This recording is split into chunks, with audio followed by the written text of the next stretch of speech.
Commonwealth's attorneys and I have concluded that the NCAA sanctions were overreaching and unlawful. Someone's got to develop a product that you and I, as a consumer, are going to want to buy. The country needs a comprehensive energy plan. Welcome to another edition of For the Record. Our guest today is John Ziegler from Framing of Paterno. John, welcome to the program. Thanks so much for having me. Let's talk first of all about your background and what made you decide to come up with the mini-movie, which is currently what it is, the full documentary that it could be, The Framing of Joe Paterno. Well, I'm a documentary filmmaker who specializes in stories where the media got it wrong. I did two major documentary films prior to The Framing of Joe Paterno, both of which dealt with cases where the media completely blew very public stories. And to me, this, right from day one, was a situation where the media was ripe for blowing this story. And I think almost everything that's happened since then has basically vindicated my view of how the media handled this and what really did and did not happen. I am not a Penn State person. I grew up in Pennsylvania. Right. Let's talk about that first. You did not go to Penn State. You actually went to Georgetown, correct? Right. Please don't hold that against me. Not at all. I did grow up in Pennsylvania, in Bucks County. Liked Penn State, liked Joe Paterno, but frankly, was a Notre Dame fan growing up. I went to a couple Penn State games when they would play Temple at the old Vet in Philadelphia, but had no real connection to Penn State. And frankly, I have friends who went to Penn State with whom I used to joke in the last years of Joe Paterno's reign that I thought this was going to end badly because I didn't think he should be still coaching. I thought he should have retired. So I'm not coming from this from the perspective of saving Joe Paterno's legacy at all costs. I want to find out what the truth is here. I think I'm closer than anybody else to finding out what that truth is. And I have a particular focus on how and why the media blew it here. And that's why, to me, it's way more important than just Joe Paterno and Penn State. I understand that people here care very deeply, understandably so, about that. But for me, this story is much larger than that. What was the single impetus that really got you involved in? Was it your idea first? Did someone come to you with the idea of this? This was all basically my idea. And I, very early on in this story, I'm talking probably November 7th or 8th, before Joe Paterno was fired, I was looking at this from afar, living in Los Angeles, and saying, whoa, wait a minute. This makes no sense. The media is rushing to a ridiculous judgment, and my gut was telling me there is no way what we're being told is true. And everyone has their own little way of figuring this out, but to me, forget about the facts, which I knew right off the bat didn't make sense. The picture of Joe Paterno standing outside of his house smiling and waving, both before and after having been fired, to me told me right there, I knew enough about Joe Paterno to know that if any of this was remotely true, he'd be hiding in the basement as a Catholic. I mean, I grew up Catholic, right. Ashamed of what he had done. There was clearly no consciousness of guilt there. And so I knew right off the bat, wait a minute, this story just doesn't make sense. I want to find out what really did happen here. And so let's start with Saturday. Jerry Sandusky is arrested, tried for everything. The press conference was really the tipping point, I think, with the media, where the attention went to Paterno as opposed to the Sandusky thing, where he was not allowed to speak and have a press conference. There were several things that happened, and all of them were dominoes in that first few days. People forget, and I actually paid a lot of money when I got all of the video of the newscasts of that particular week. A lot of money to find out, okay, where was Jerry Sandusky mentioned? Where was Joe Paterno mentioned? Where was Mike McQueary mentioned? Those first 2 days, it was actually hard to find mentions of either Sandusky or Paterno, and McQueary's name wasn't even known yet at that point.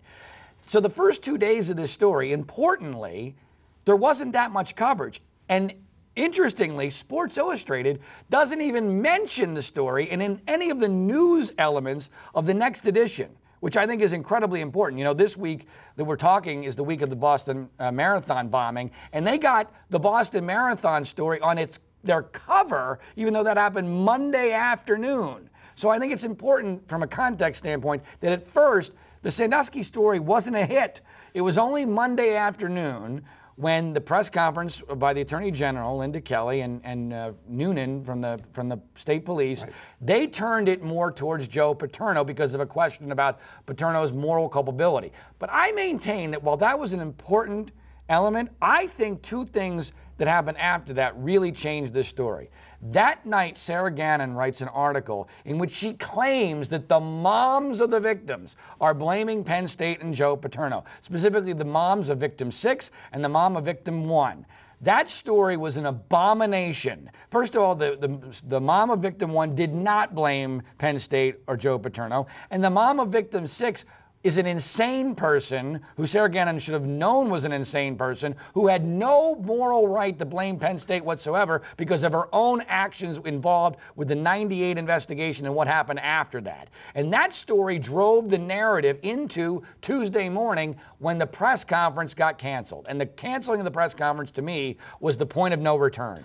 Let's go back to Commander Noonan, Colonel Noonan, about with the state police, where he won't normally talk about an ongoing investigation and the people involved, yet mentioned Paterno specifically. Do you think it was Noonan the state police, or was it more Linda Kelly? Because Linda Kelly, in fact, said that Joe did everything he was required to do, correct? Yeah, I'm not a conspiracy person at all. I want to make that very clear. And the word framing Paterno, I mean that figuratively, not literally. Artistically. It's an artistic expression. That's why framingpaterno.com is the website. So I don't see that there was a concerted effort to get Joe Paterno. In fact, I think the AG's office and the governor's office didn't anticipate it going down quite the way that it did. I think they looked around maybe on Monday or Tuesday and said, oh, wow, we might be able to get this done. This is a great fall guy here. I don't think that was the plan from the beginning. And my interpretation of Noonan's comments were that it wasn't planned that way. I think it just kind of happened. He got asked a loaded question about moral responsibility, which I think he answered inappropriately, but which was asked because the media was clearly looking for a better angle on this story. The Sandusky angle no one cared about. No one outside of State College remembered who Jerry Sandusky was. It wasn't a hit. It was only a hit. The story was only a hit ratings-wise when Joe Paterno's name was mentioned. And it was Monday afternoon where this domino effect, Sarah Gannon helped it along, and then Penn State panicked. John Surma, not Graham Spanier, cancels that press conference on Tuesday morning, and that's when the floodgates opened. And that's a good stopping point for us. We'll talk about the press conference when we come back. You're watching For the Record with WHVL. John Ziegler's our guest, Framing Paterno. Back with more after this. Welcome back to WHVL's For the Record. Our guest is John Ziegler today. John, we stopped at the press conference that Joe Paterno was not allowed to speak at. It was not stopped by anyone other than the Board of Trustees would let Joe speak. Let's start from that point forward. Well, it's one of the many misconceptions of what happened. What we've learned now is completely different than what we thought in November of 2011. ESPN and others reported that Graham Spanier must have canceled the press conference of Joe Paterno. Well, Graham Spanier has said very unequivocally that that was not his decision, that was the decision of John Surma, the man who would later, the next day, that next night, famously announce that Joe Paterno was fired. It's important to note that John Surma had asked Graham Spanier numerous times over the previous years, when are we going to fire Joe Paterno? This was a person who clearly did not like Joe Paterno, did not want him to be coaching Penn State, and I think had an agenda in canceling that press conference, which was absolutely, to me, the point of no return. Once that press conference was canceled, this story left the gravitational pull of the rational earth because there was a presumption of guilt after that point. What do you think? Now, Surma was the only one who wanted to get rid of Joe, but I why don't do you think think he was the only one. Oh, I know for a fact. What do you think Surma's agenda was about wanting to get rid of Joe? Well, there's been a lot of speculation about Surma's brother and the fact that his son played for Joe and had a bad experience, and that there may have been a vendetta there on the part of the family. Again, I'm not somebody that's that big into conspiracies. I don't believe in big conspiracies. I do believe that people do have vendettas. I think Surma probably looked around and said, this might be our opportunity to get done what I wanted to get done for a long time. And probably even himself, maybe even thought wrongly that somehow this would be good for the university because we will separate ourselves from the scandal. Now, this was the biggest misconception of all time. Maybe the dumbest thing that was done in all of this was somehow the Board of Trustees thought that by essentially firing Spanier and firing Paterno, that they were separating themselves from the story. This was imbecilic because what you were actually doing was you were branding the story forever and all time as a Penn State story. To prove this, I'm on the Piers Morgan show on CNN a year and a half later, and I can't get Piers Morgan to understand that the firing of Joe Paterno did not prove anything. Right. We can't even get past first base. And that's because of what the Board of Trustees did. They forever branded this, yep, you're right, it's a Penn State story, we're admitting guilt. And Penn State has suffered greatly because of that. We're going to talk about Piers Morgan a little bit later on, but let's keep going chronologically. So Tuesday, they canceled the press conference. Joe, being the loyal person, does not hold one, doesn't go out somewhere else. He could have gone somewhere else. Anybody in this town would have let him hold a press conference somewhere else. He did not do that. Right. So then we move into the infamous Wednesday night and the reign of downtown and the riots that were caused, again, by Mr. Surma. Well, I agree with that assessment. You know, look, hindsight has been used in this case many times, and Joe's statement about hindsight has been very misunderstood. I think, and this is not hindsight because I was feeling this at the time. I thought it was a horrendous decision, although I wasn't in the bubble, and I've been in the bubble to understand how difficult these decisions can be at the time. But it was a horrendous decision to not take the canceling of the press conference and spin it to the advantage of the Paterno forces. In retrospect, and I was saying this at the time, what they should have done was said, okay, you're going to cancel our press conference? Good, because that means an 84-year-old man's not going to have to be bombarded with questions he can't hear. We're going to bring in Tom Rinaldi of ESPN, who's chomping at the bit to do this thing. We're going to bring him into our kitchen, and we're going to do our own interview, and it's going to look fantastic, and we're going to buy time for the truth to come out here. That's what should have happened.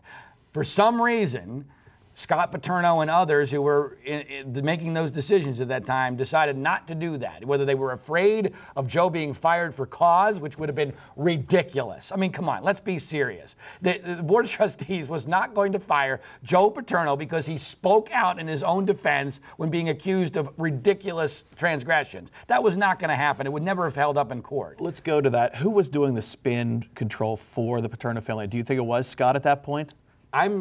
It's clear publicly. Jay's still on the coaching staff at that point, so he really can't do that. I'm not pretending that I know the insides of what was happening, but I do know that that the former film guy for Penn State, Guido, was involved. I know that Scott Paterno publicly made a horrendous series of attempted statements on the lawn when Joe went to practice that Tuesday afternoon, where Scott, and granted, it's these are difficult circumstances, okay? Sure. It's your father. Right, and it's easy to say in retrospect, but it was clearly botched. Instead of talking about Joe still the coach, no one's saying he's not the coach, the statement at that point should have been, guys, you've got this wrong, you're gonna look like morons, hold on. Let the truth come out here before you start rushing to judgment. That should have been the message. For whatever reason, that was not the message. And that allowed the Board of Trustees, especially when that next statement on Wednesday comes out, announcing Joe's retirement, basically firing a shot across the bow to the Board of Trustees. And I've had members of the Board of Trustees tell me, and I find this insane, but it's true, that their egos were hurt by the fact that Joe basically says, guys, mind your own business. You got more important things to worry about here. Do you name any names on that list? Sure. I mean, Al Clemens has told me that he thought he was offended by that and felt as if that played a huge role in why the board did what it did. By the way, I don't even think people fully understand. There was no vote. There was never even a vote. It was put out on a conference call. Some people were on their cell phones in remote locations and said, this is what we're going to do. Any objections? I'm paraphrasing here. No one had the guts to come forward and say, sure, hold on. So and therefore it's unanimous vote. So therefore it's a unanimous vote. That's the notion that they took a vote, a roll call vote, and that 32 people all said, let's fire Joe Paterno, is fallacy. That didn't happen. So we get to Wednesday night. We're in the midst of upheaval in downtown. Then we get through that. Now we still have a football game to play on that Friday. Tom Bradley, here you go. Well, that's part of it. There's so many elements of this story that are perfect storm. Perfect storm is somewhat of an overused phrase, but this really was a perfect storm.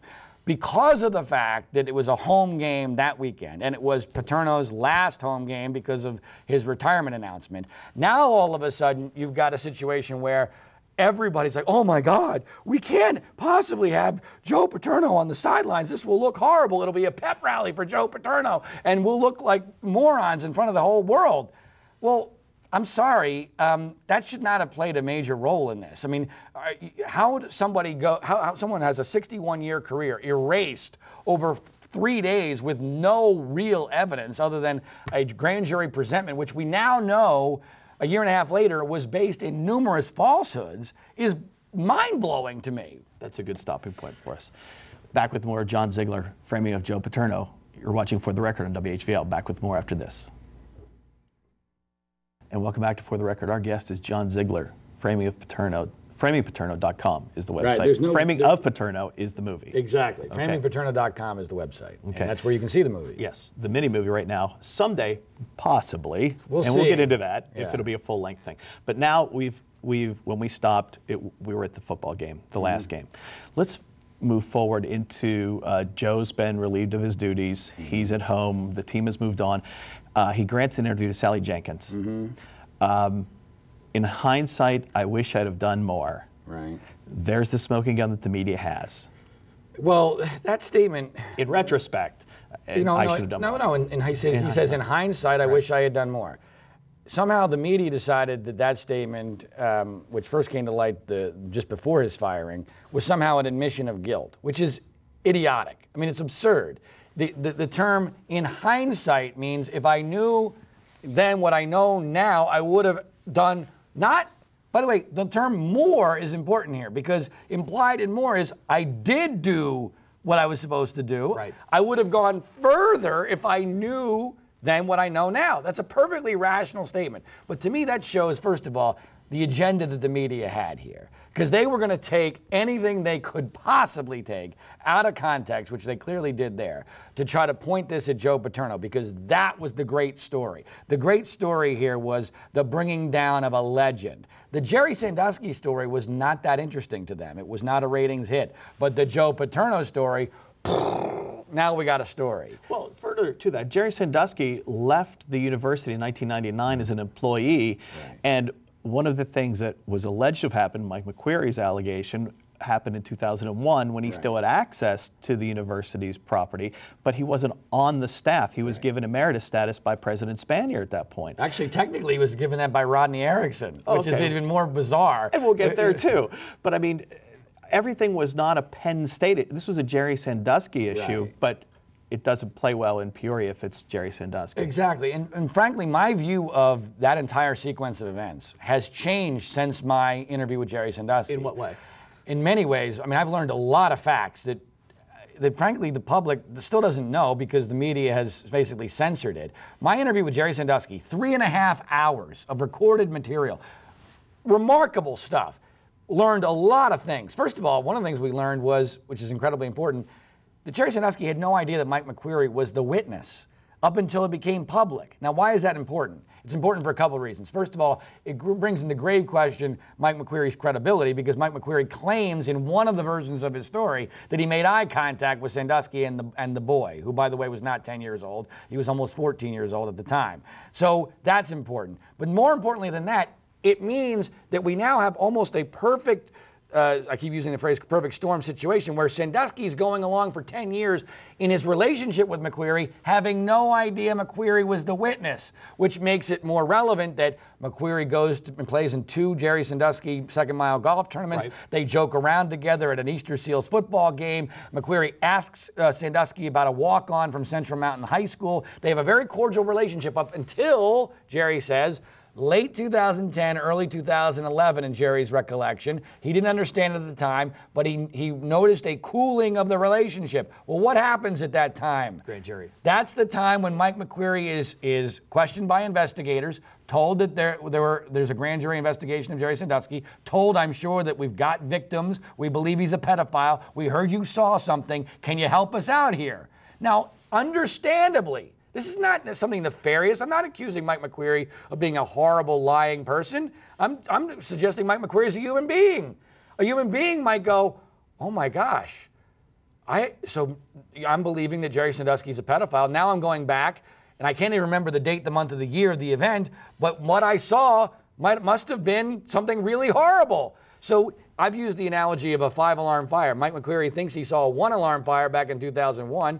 Then he gets told about the victims and the investigation. Now he thinks, oh my gosh, maybe I saw a 3 or 4-alarm fire. And the prosecutors end up taking that and writing it as a 5-alarm fire in jury presentment, and the media buys hook, line, and sinker into it. That to me is what has happened here. So that's how we get from what happened in 2001 to what got incorrectly written in the grand jury presentment as Jerry Sandusky having raped a 10-year-old boy, which did not happen. That did not happen. There is no evidence, and no one other than the prosecution and the media has ever even claimed that happened. And for the record, the jury acquitted Jerry Sandusky on that particular charge. Yet that is what everyone has grouped together as the responsibility and the guilt of Joe Paterno in all this, is that event which Sandusky was acquitted of. Not only acquitted, I am positive, having now seen the statement that victim 2 gave on the day Joe Paterno was fired, ironically enough, it is clear that nothing happened in the shower that night. And part of the reason why I'm sure of it is not just because victim 2 backs it up and because there's all these questions about Mike McQueary's credibility on this issue, but I'm now of the belief that I'm not sure we understand the type of pedophile that Jerry Sandusky is. I think that there's a grave question as to whether or not the most horrendous allegations against Sandusky are actually true.